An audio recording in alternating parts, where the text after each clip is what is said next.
Maka andai kata sikap ini yang diambil oleh pemerintah, langsung Presiden Jokowi di tengah kerumunan masyarakat disuntik vaksin dengan tetap menjaga protokol kesehatan, jaga jarak, tapi dilihat langsung oleh masyarakat. Menteri-menteri suntik vaksin dilihat langsung oleh masyarakat, divideokan oleh masyarakat. Andai kata pejabat mau memberikan contoh dan keteladanan, maka saya yakin di masjid ini saya yang pertama minta divaksin.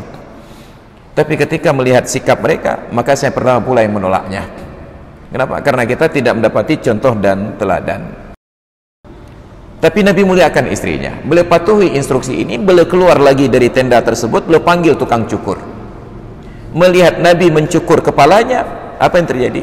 Sahabat berbondong-bondong, berduyun-duyun untuk saling mendahului ikut mencukur kepalanya. Melihat Nabi menyembelih kambingnya, mereka pun berlomba-lomba untuk menyembelih kambingnya. Kenapa? Sebagai umat kita perlu keteladanan, bukan saran.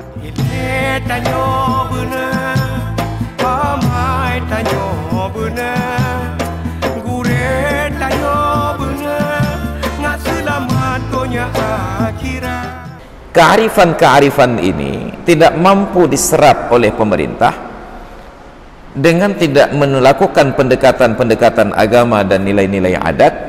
Akhirnya apa yang diharapkan oleh pemerintah untuk kebaikan dan kemaslahatan masyarakat ditolak rame-rame. Maka hari ini ketika pemerintah sudah mulai mengirimkan vaksin Sinovac itu ke berbagai daerah, provinsi dan kabupaten kota, yang kita baca di media sosial, di grup-grup diskusi, di WhatsApp dan lain sebagainya, ada penolakan. Ini bagaimana kita akan menerima suntikan vaksin ketika standar dari BP POM itu belum keluar, kemudian juga dari MUI juga belum keluar. Dan lebih dramatis lagi, karena MUI barangkali dianggap menghambat kelancaran program ini, akhirnya pemerintah pun mencabut kewenangan sertifikasi halal dari MUI kepada lembaga swasta. Bayangkan, ulama yang paling berkompeten tentang halal dan haram dicabut haknya itu untuk diberikan kepada swasta yang kita nggak pernah tahu apakah dia pernah belajar halal dan haram ataukah tidak. Akumulasi dari semua ini menyebabkan masyarakat sangat layak untuk merasa curiga kepada program-program tersebut, benar atau tidak. Ditambah lagi, puncak dari keraguan masyarakat adalah ketika pemerintah tidak memberikan contoh bahwa mereka yang pertama disuntik vaksin ini. Saya sangat yakin, andai kata di tingkat pusat, Presiden, Menteri Kabinet, DPR RI berbondong-bondong untuk divaksin, maka kita masyarakat akan menjadi orang yang terdepan untuk ikut vaksin. Lo nilai, takut kehabisan. Tapi ketika Presiden tidak mau divaksin lebih dahulu, Menteri Kabinet tidak divaksin lebih dahulu, dan juga DPR RI tidak mau divaksin dahulu, maka jangan salahkan masyarakat untuk juga takut divaksin. Kenapa? Karena mereka yang membeli vaksin saya tidak pakai untuk diri sendiri. Bagaimana kita paksa orang lain? Logika ini sudah berlangsung di tengah-tengah umat Islam sejak dari generasi pertama ketika Rasulullah hidup. Ketika Rasulullah berangkat haji di tahun ke-6 Hijriah, di Hudaybiyah, Nabi dan para sahabat dalam pakaian ihram ini untuk menunaikan haji dicegat oleh orang-orang Quraisy Mekah, Abu Sufyan CS.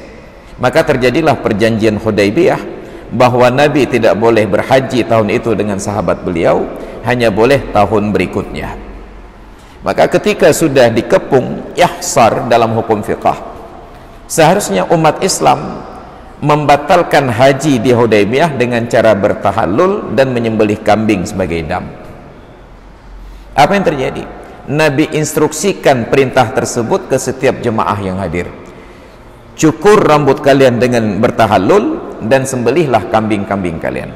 Instruksi Nabi ini tidak dihiraukan oleh seorang sahabat pun, tidak ada yang bergeming. Andai kata ada Abu Bakar, sungguh Abu Bakar yang pertama melakukan, karena beliau sangat percaya kepada Nabi. Tapi pada haji tersebut Abu Bakar tidak hadir karena beliau ditugaskan oleh Rasulullah untuk menjaga kota Madinah. Apa yang terjadi? Nabi kecewa. Beliau masuk dalam tenda istri beliau Ummu Habibah sambil terus berucap, wailahum, wailahum, celaka mereka, karena mereka tidak lagi mendengarkan perintahku. Istri Nabi yang bijak dan cerdas ini menenangkan suaminya yang Rasul tersebut. Ya Rasulullah, Jangan engkau cela mereka karena ketidakpatuhannya. Mereka bukan tidak patuh kepadamu, hanya mental mereka tidak siap untuk menerima kenyataan. Bagaimana seorang nabi yang tidak pernah salah, tiba-tiba tahun ini berangkat haji, ijtihadnya keliru. Sudah bersusah payah berangkat dari Madinah menuju Mekah dalam jarak perjalanan tidak kurang 400 km di tengah padang pasir dengan kendaraan tradisional, tiba-tiba dicegat sampai di Hudaybiyah. Bagaimana mungkin ayat salah, bagaimana mungkin nabi keliru? Laqad sadaqallahu rasulahu ar-ru'ya bil haqq la tadkhulunnal masjidal harama insyaallahu aminina muhalliqina ru'usakum wa muqassirina la takhafun. Sungguh Allah telah membenarkan mimpi nabinya. Apa mimpi tersebut? La tadkhulunnal masjidal harama insyaallahu aminin. Sungguh kalian benar-benar akan memasuki tanah haram, Masjidil Haram, dalam keadaan aman. Muhalliqina ru'usakum, sambil mencukur rambut kalian, wa muqassirina, atau memendekkan untuk bertahallul. Janji datang dengan aman, bisa haji dengan baik, tiba-tiba enggak jadi karena tidak aman, dikepung oleh musuh dan batal untuk haji. Sahabat tidak siap. Kata istri beliau, wahai Rasulullah, mereka tidak siap dengan kenyataan ini. Maka bila anda ingin mereka mengikutimu, silahkan keluar lagi dan cukurlah rambutmu lebih dahulu, sembelihlah kambingmu sebagai dam lebih dahulu, lalu perhatikan apa tingkah laku mereka. Tercerahkan hati Nabi atas instruksi sang istri ini. Itu menunjukkan betapa di dalam Islam eksistensi para wanita itu dimuliakan, diperhatikan. Walaupun yang berbicara seorang istri yang bukan orang alim, Nabi tidak membantahnya. Kalaulah kita dalam posisi Nabi pada saat itu, mungkin kita akan membantah, kata pegah. Tapi Nabi muliakan istrinya. Beliau patuhi instruksi ini, beliau keluar lagi dari tenda tersebut, beliau panggil tukang cukur. Melihat Nabi mencukur kepalanya, apa yang terjadi? Sahabat berbondong-bondong, berduyun-duyun untuk saling mendahului, ikut mencukur kepalanya. Melihat Nabi menyembelih kambingnya, mereka pun berlomba-lomba untuk menyembelih kambingnya. Kenapa? Sebagai umat kita perlu keteladanan, bukan saran. Maka andai kata sikap ini yang diambil oleh pemerintah, langsung Presiden Jokowi di tengah kerumunan masyarakat disuntik vaksin dengan tetap menjaga protokol kesehatan, jaga jarak, tapi dilihat langsung oleh masyarakat. Menteri-menteri suntik vaksin, dilihat langsung oleh masyarakat, divideokan oleh masyarakat. Sekarang ada video beberapa orang pejabat yang divaksin, tapi video itu menunjukkan kepada kita itu ada semacam hal-hal yang tidak wajar. Bagaimana disuntik tapi tombolnya itu tidak ditekan, bagaimana disuntik tapi jarumnya itu tidak dibuka.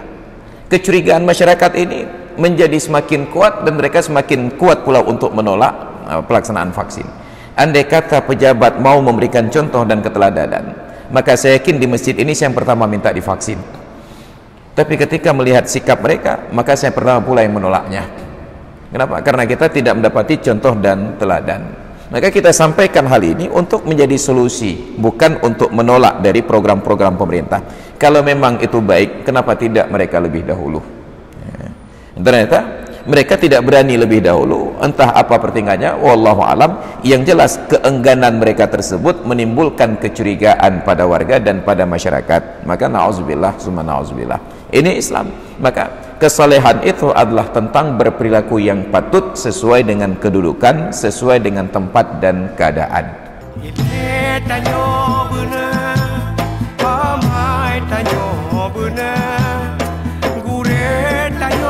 bener, ngak selamat tonya